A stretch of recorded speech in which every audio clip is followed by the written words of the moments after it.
கிறிஸ்துவுக்குள் பிரியமான சகோதரனே சகோதரியே, நாம் இன்றைய நிகழ்ச்சியிலே ஏசாயா தீர்க்கதரிசியின் புத்தகம் 21, 22 அதிகாரங்களை தியானிக்க இருக்கிறோம்.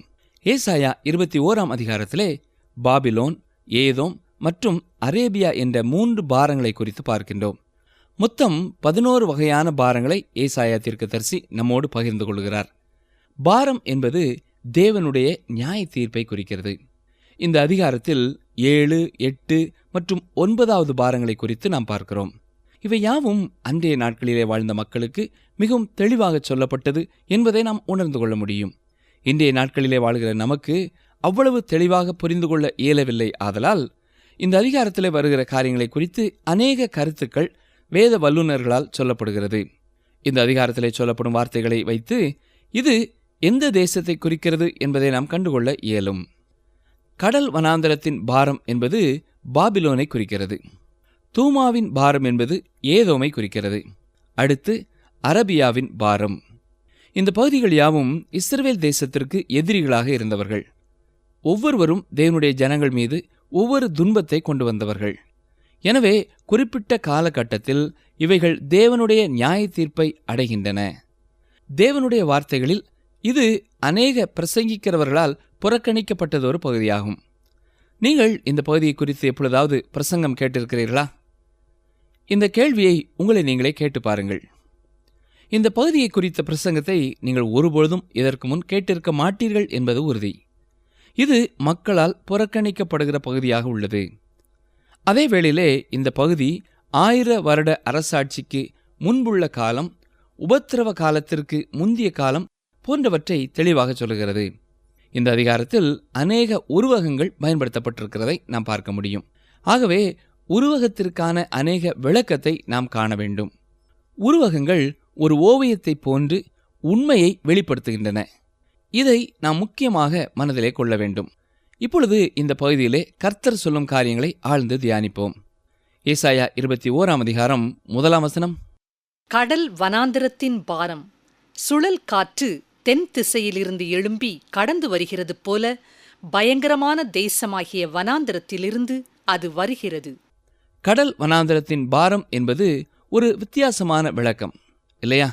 எப்படி வறண்ட தண்ணீர் என்று சொல்லும் பொழுது அல்லது குளிரான வெப்பம் என்று சொல்லும்போது வித்தியாசமானதாக தோன்றுகிறதோ, அதே போல இந்த வசனத்திலே சொல்லப்பட்டிருக்கிற கடல் வனாந்திரத்தின் பாரம் என்ற கருத்தும் வித்தியாசமானதாக இருக்கிறது.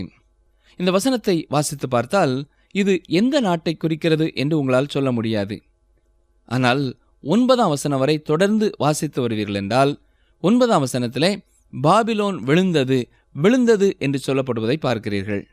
ஆகவே கடல் வனாந்தரத்தின் பாரம் என்பது பாபிலோனை குறிக்கிறது.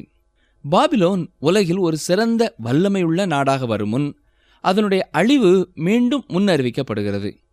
நாம் பாபிலோனை குறித்த பாரத்தை முன்னமே ஏசாயா 13, 14 அதிகாரங்களிலேயும் பார்த்திருக்கிறோம்.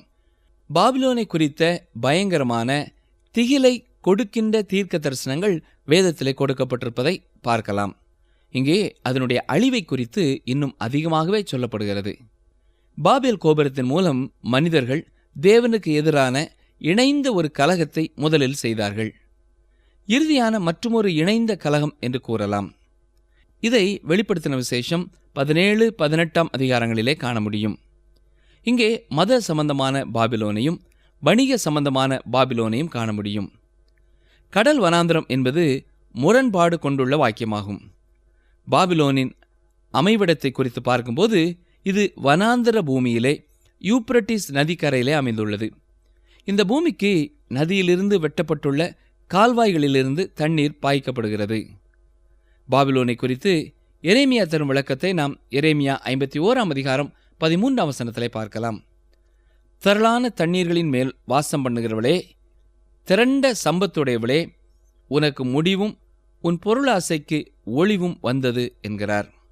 நாம் இந்த ஏசாயா 21:1 பார்க்கிற கடல் மற்றும் வனாந்திரம் இணைந்து வந்திருப்பது ஒரு இயற்கைக்கு புறம்பான கூட்டாகும்.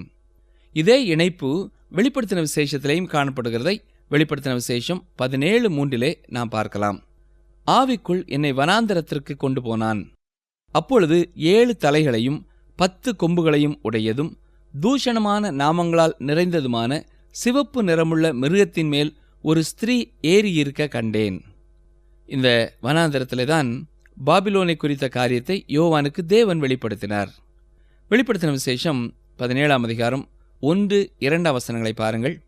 நீ வா, திரளான தண்ணீர்கள் மேல் உட்கார்ந்திருக்கிற மகா வேசியோடே பூமியின் ராஜாக்கள் வேசித்தனம் பண்ணினார்களே, அவளுடைய வேசித்தனமாகிய மதுவால் பூமியின் குடிகளும் வெறி கொண்டிருந்தார்களே, அவளுக்கு வருகிற ஆக்கினையை உனக்கு காண்பிப்பேன் என்று அங்கே சொல்லப்பட்டிருக்கிறதை பார்க்கிறோம். யோவான் வனாந்தரத்திற்கு கொண்டு போகப்பட்ட போது அங்கே திரளான தண்ணீர்களை கண்டார். இந்த 2 வசனங்களுமே அடையாளமாக காணப்படுகிறது. ஆனால் இரண்டுமே ஒரே அமைப்புடையதாயிருக்கிறது. எரேமியாவிலேயும் இதைத்தான் நாம் காண்கிறோம்.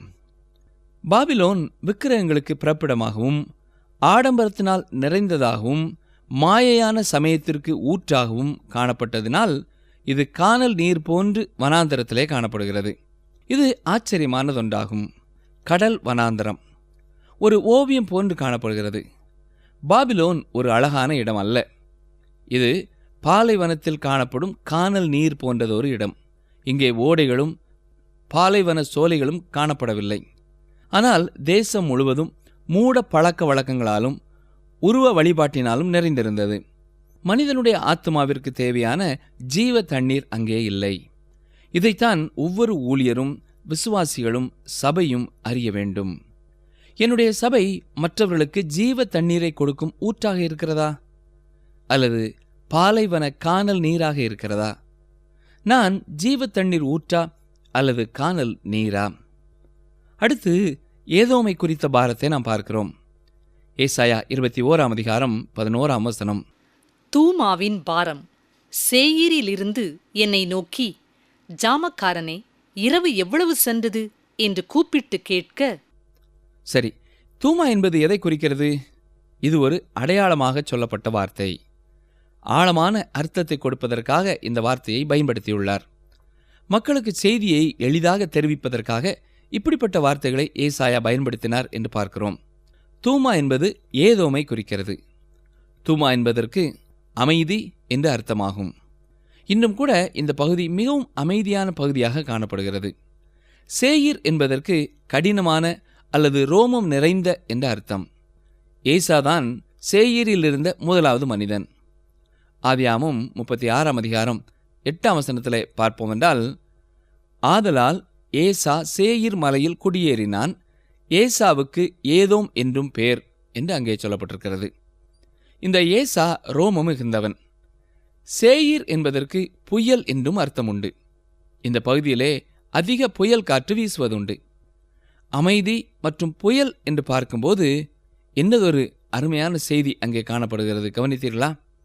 வார்த்தைகளை எவ்வளவு அழகாக ஏசாயா பயன்படுத்தியிருக்கிறார். ஏதோம் என்ற தேசத்தில் இப்படிப்பட்டதொரு கேள்வி கேட்கப்படுகிறது. புயலும் அமைதியும் உள்ள தேசத்தில் இந்த விசாரணை வருகிறது. ஜாமக்காரனே, இரவு எவ்வளவு சென்றது? அதாவது தேவனுடைய மகிமை வெளிப்பட எவ்வளவு நேரமாகும்? இதுதான் அந்த கேள்வி. மல்கியா 4ஆம் அதிகாரம் 2ஆம் வசனத்தை பார்க்கும் பொழுது, ஆனாலும் என் நாமத்துக்கு பயந்திருக்கிற உங்கள் மேல் நீதியின் சூரியன் உதிக்கும், அதன் செட்டைகளின் கீழ் ஆரோக்கியம் இருக்கும் என்று சொல்லப்பட்டிருக்கிறது. ஆம், ஜாமக்காரனே, இரவு சென்று நீதியின் சூரியன் உதிக்கும் வேளை வந்தது, அதற்கு வெகு நேரம் இல்லை. ஏசாயா 21:12 பாருங்கள். அதற்கு ஜாமக்காரன், விடியற்காலம் வருகிறது, ராக்காலமும் வருகிறது, நீங்கள் கேட்க மனதானால் திரும்பி வந்து கேளுங்கள் என்று சொல்லுகிறான். இங்கே பார்ப்போம் என்றால் விடியற்காலமும் ராக்காலமும் வருகிறது. இரண்டும் வருகிறது. சிலருக்கு மகிமையும் சிலருக்கு அழிவும் வருகிறது. தேவனுடைய ஜனங்களுக்கு வெளிச்சமாயிருப்பது போலவே ஏதோமியர்களுக்கு இருளாக இருக்கும். தேவனை புறக்கணித்துவிட்ட அந்த ஏதோமியர்களுக்கு அவ்விதமாக இருக்கும். இதனைத் தொடர்ந்து நாம் அரபியாவின் பாரத்தை பார்க்கிறோம். ஏசாயா 21ஆம் அதிகாரம் 13ஆம் வசனத்தை பாருங்கள். அரபியாவின் பாரம். திதானியராகிய பயண கூட்டங்களே, நீங்கள் அரபியாவின் காடுகளில் ராத்தங்குவீர்கள். இங்கே அரபியாவை குறித்து சொல்லப்படுகிறது என்பது தெளிவாகிறது. இதிலும் செய்தி அடங்கியிருக்கிறது. இந்த வார்த்தையிலே சில எழுத்துக்களை மாற்றும்போது மாலை என்ற அர்த்தத்தை தருகிறதா இருக்கிறது. இந்த பகுதியில் சொல்லப்படும் செய்தி நமக்கு தெளிவாக புரிந்து கொள்ளக்கூடியதாகும். அரபியாவின் வரலாற்றிலே இது அந்நிய காலம், அதாவது மாலை நேரம். அவர்கள் நினைத்ததை விட கடைசி காலத்திற்கு வந்துவிட்டார்கள். அரபியாவில் இஸ்மவேலர்கள் வாழ்கிறார்கள். பாலைவனத்தில் வசிக்கின்ற பெதானியா வம்சத்தை சேர்ந்தவர்கள். இவர்கள் இந்த வசனத்திலே திதானியர் என்று சொல்லப்படுகிறார்கள். இவர்களை குறித்தே வேதம் என்று சொல்வது ஆச்சரியமான காரியம். ஆபிரகாமின் பிள்ளைகளாகிய இஸ்மவேலும் ஈசாக்கும் ஒன்றாக சேர்ந்து இருந்ததே இல்லை. இவர்களுடைய வழித்தோன்றல்களும் இன்று சேர்ந்து இணைந்து செல்வதில்லை.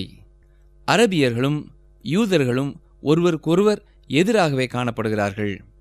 ஆபிரகாம் இப்பொழுது ஒருவேளை உயிரோடு இருந்தால் இந்த இருவர்களிடையே காணப்படும் சிக்கலான உறவை பார்ப்பார் என்றால் தான் அன்று செய்த தவறு சாதாரணமான ஒன்று இல்லை என்பதை உணர்ந்து கொள்வார்.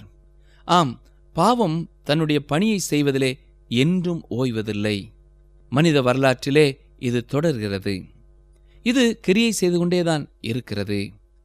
எனக்கு அருமையான சகோதரனே, சகோதரியே, நம்முடைய வாழ்க்கையிலேயும் காணப்படும் பாவங்கள் விளைவுகளை உண்டு பண்ணும் என்பதை நாம் மறந்து போகக்கூடாது. கர்த்தர் நம்முடைய வாழ்க்கையிலே உள்ள பாவங்களை உணர்த்தும் பொழுது, சுட்டி காட்டும் பொழுது, எடுத்து காட்டும் பொழுது நாம் அதை அறிக்கை செய்து விட்டுவிட்டு அவருடைய பலத்தினாலே, பரிசுத்தாவின் வல்லமையினாலே அவரோடு வெற்றி நடை போட அழைக்கப்பட்டவர்கள். அதை மறந்து போகக்கூடாது. ஏசாயா 21 அதிகாரம் 14 முதல் 16 வசனங்களை பாருங்கள். தேமா தேசத்தின் குடிகளே, நீங்கள் தாகமாயிருக்கிறவர்களுக்கு தண்ணீர் கொண்டு போய் தப்பி ஓடுகிறவர்களுக்கு அப்பம் கொடுக்க எதிர்கொண்டு போங்கள். அவர்கள் பட்டயங்களுக்கும் உருவின கட்கத்துக்கும் நாணேற்றின வில்லுக்கும் யுத்தத்தின் கொடுமைக்கும் தப்பி ஓடுகிறார்கள். ஆண்டவர் என்னை நோக்கி, ஒரு கூலிக்காரனுடைய வருஷங்களுக்கு ஒத்த ஒரே வருஷத்திலே கேதாருடைய மகிமையெல்லாம் அற்றுப்போம். இங்கே இந்த தேசத்தின் மீதும் மக்கள் மீதும் நியாய தீர்ப்பு வருகிறதா இருக்கிறது. இந்த மக்களின் துக்கம் இத்துடன் முடிந்து போகவில்லை. இங்கே மாலை நேரம் காணப்படுகிறது. ஆனால் தேவனுடைய நாளோ மாலையும் காலையும் உடையது. ஆதியாகமம் 1 அதிகாரம் 5 வசனத்திலே பார்க்கிறது போல, சாயங்காலமும் விடியற்காலமும் ஆகி 1 நாள் ஆயிற்று. தேவனுடைய நாளிலே மாலையும் காலையும் உண்டு. காலை வருகிறதாயிருக்கிறது. மாலை நேர அழுகை சீக்கிரத்தில் நிறைவாகிவிடும். புதிய நாள் உதயமாகும். மனிதனுடைய மாலை நேரமாகிய தோல்வி, பாவம், அந்தகாரம் எல்லாம் ஒரு முடிவுக்கு வரும். பிரியமானவர்களே, நீதியின் சூரியனாகிய அவர் வரும்பொழுது காலை இனிதே புலரும்.